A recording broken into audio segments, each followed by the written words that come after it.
Assalamualaikum warahmatullahi wabarakatuh. Perkenalkan, nama saya Citra Angelika Putri dengan NPM B1A022175. Di sini saya akan menjelaskan tentang mengapa Indonesia perlu membuat KUHP baru. Dan yang kedua itu perbandingan penuntutan pada KUHP lama dan KUHP baru. Nah, baik. Untuk poin yang pertama, mengapa Indonesia perlu membuat KUHP baru? Itu karena ada beberapa alasan, teman-teman.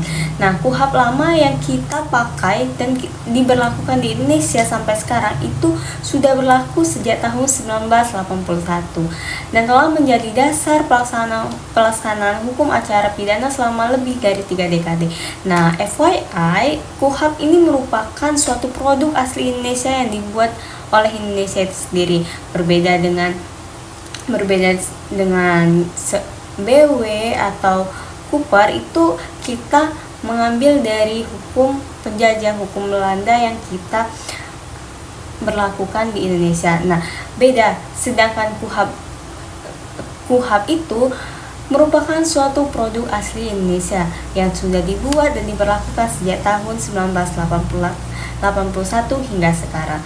Nah, namun seiring dengan perkembangannya zaman, dinamika sosial, kemajuan teknologi, dan tuntutan terhadap penegakan hukum, maka KUHP lama ini seringkali menunjukkan sejumlah kekurangan atau kelemahannya.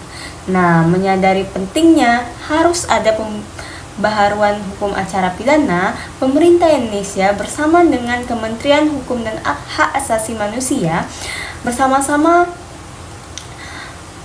berlaku sebagai pemangku kepentingan telah merencanakan untuk merancang Kitab Undang-Undang Hukum Acara Pidana atau RKUHP terbaru. Nah, rancangan KUHP ini bertujuan untuk memperbaiki RKUHP ini bertujuan untuk memperbaiki KUHP Indonesia sebelumnya, bukan berarti mengganti atau mentiadakan KUHP yang lama, bukan. Tapi rancangan KUHP ini lebih ke memperbarui KUHP lama sehingga KUHP itu bisa efisien berlaku di era sekarang. Nah, RKUHP ini bertujuan untuk memperbaiki dan menyempurnakan KUHP lama dengan mengintegritaskan prinsip-prinsip modern dalam hukum acara pidana seperti perlindungan hak asasi manusia, keadilan restoratif, serta efisiensi dan transportasi dalam proses pengadilan. Nah, rancangan KUHP baru ini berupaya mengakomodasi perkembangan teknologi informasi yang dapat mendukung proses penyidikan dan persidangan secara lebih cepat dan akurat. Dan rancangan KUHP ini juga mulai menanamkan nilai-nilai yang ada di dalam masyarakat seperti hukum adat. Mungkin untuk penjelasan mengenai mengapa Indonesia membuat rancangan KUHP baru itu saja, dan kita akan lanjut ke bahasan nomor 2. Nah, kita masuk ke pembahasan yang kedua, yaitu perbandingan penuntutan dalam KUHP lama dan rancangan KUHP baru. Nah, pembahasan yang pertama itu adalah jaksa sebagai penuntut umum. Nah, yang pertama, penuntutan itu sendiri merupakan tindakan penuntut umum untuk melimpahkan perkara ke pengadilan negeri. Dan berdasarkan pasal 137 KUHP, yang mana yang berwenang untuk melakukan penuntutan ini hanyalah penuntut umum. Jaksa diberi wewenang melakukan penuntutan dan melaksanakan penetapan hakim berdasarkan pasal 13 KUHP. Nah, selanjutnya dalam pasal 1 Undang-Undang Pokok Kejaksaan atau Undang-Undang Nomor 15 Tahun 1961 menyatakan Kejaksaan RI yang selanjutnya disebut sebagai kejaksaan merupakan alat negara penegak hukum yang terutama bertugas sebagai penuntut umum. Nah, jadi berdasarkan pasal 137 KUHP, yang berwenang untuk melakukan penuntutan itu hanyalah penuntut umum. Dan berdasarkan Undang-Undang Nomor 1 Pasal 1 Undang-Undang Pokok Kejaksaan atau Undang-Undang Nomor 15 Tahun 1961 yang mana menyatakan Kejaksaan RI itu merupakan alat negara untuk bertugas sebagai penuntut umum. Nah, kita masuk ke pembahasan yang selanjutnya, yaitu perbedaan antara penuntutan menurut KUHP lama dan rancangan KUHP baru. Nah, perbedaan dalam aspek tugas dan wewenang. Dalam rancangan KUHP baru itu dijelaskan lebih detail siapa itu penuntut umum, siapa seperti apa denda damai dan restoratif justice. Nah, yang membedakannya di sini kita highlight pada restoratif justice. Nah, sedangkan di KUHP lama itu tidak dijelaskan secara detail. Nah, kita masuk ke restoratif justice yang mana dalam rancangan KUHP baru ini penuntut itu diberi wewenang berperan dalam proses penyelesaian secara restoratif justice dengan berperan sebagai fasilitator yang mempertemukan pihak pelaku dan korban serta mendamaikannya.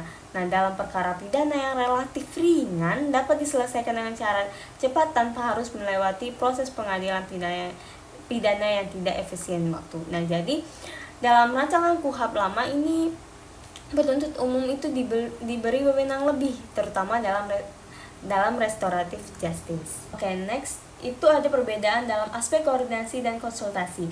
Terdapat beberapa perbedaan mekanisme antara kerjasama polisi sebagai penyidik dan jaksa sebagai penuntut umum dalam hal administrasi perkara dari hasil penyidikan yang belum lengkap. Nah, yang pertama kita jelaskan dari KUHP lama. Nah, menurut KUHP lama, itu penuntut umum mengembalikan berkas perkara kepada penyidik serta memberi petunjuk mengenai apa yang harus dilakukan untuk dilengkapi dalam waktu 14 hari sejak tanggal penerimaan berkas. Nah, sedangkan di rancangan KUHP baru itu terdapat sedikit perbedaan, teman-teman, yang mana dalam rancangan KUHP baru ini penuntut umum dan penyidik diberikan kesempatan untuk berkonsultasi dan berkoordinasi secara intensif dalam waktu paling lama 2 hari sejak berkas dinyatakan belum lengkap. Nah, koordinasi dan konsultasi ini hanya dilakukan 1 kali di setiap perkara. Nah, itu merupakan perbedaan dalam aspek koordinasi dan konsultasi. Yang terakhir itu ada perbedaan dalam aspek pemberhentian penuntutan. Menurut KUHP lama, penuntutan berhenti hanya karena tidak dapat cukup bukti atau peristiwa tersebut ternyata bukan merupakan tindak pidana atau perkara ditutup demi hukum. Nah, sedangkan dalam rancangan KUHP baru itu terdapat aturan pembayaran denda maksimum yang dapat menghentikan penuntutan dan jika tercapainya penyelesaian perkara melalui mekanisme keadilan restoratif maka penuntutan juga dihentikan. Nah, seperti sebelumnya yang saya jelaskan bahwa dalam rancangan KUHP baru itu jaksa penuntut umum diberi wewenang lebih, yaitu dalam hal restoratif justice. Nah, apabila restoratif justice itu terselesaikan, maka perkara ini dapat dihentikan. Oke, baik. Selanjutnya saya akan menjelaskan tentang kesimpulan, yang mana kesimpulan ini merupakan bagian terakhir yang akan saya jelaskan. Nah, kesimpulan dari pembahasan yang sudah saya bahas mengenai perbandingan penuntutan antara KUHP lama dengan KUHP terbaru. Nah, perbandingan antara KUHP lama dengan rancangan Kitab Undang-Undang Hukum Acara Pidana terbaru ini menunjukkan adanya upaya yang signifikan dalam memperbaiki sistem peradilan pidana di Indonesia. Namun, proses revisi KUHP baru ini harus dilakukan dengan hati-hati dan memperhatikan berbagai aspek, termasuk perlindungan HAM, keseimbangan kekuasaan, dan efektivitas implementasi. Dengan pendekatan yang komprehensif dan inklusif, KUHP baru ini diharapkan dapat menjadi instrumen hukum yang mampu mewujudkan keadilan, kepastian hukum, dan perlindungan HAM dalam sistem peradilan pidana di Indonesia. Jadi, adanya KUHP baru ini diharapkan dapat memperbaiki sistem peradilan pidana di Indonesia dan memperbaiki beberapa hal-hal yang belum dimuat dalam KUHP yang baru, dalam KUHP yang lama. Mungkin itu saja yang dapat saya sampaikan. Saya akhiri, wabillahi taufiq wal hidayah. Wassalamualaikum warahmatullahi wabarakatuh. Terima kasih.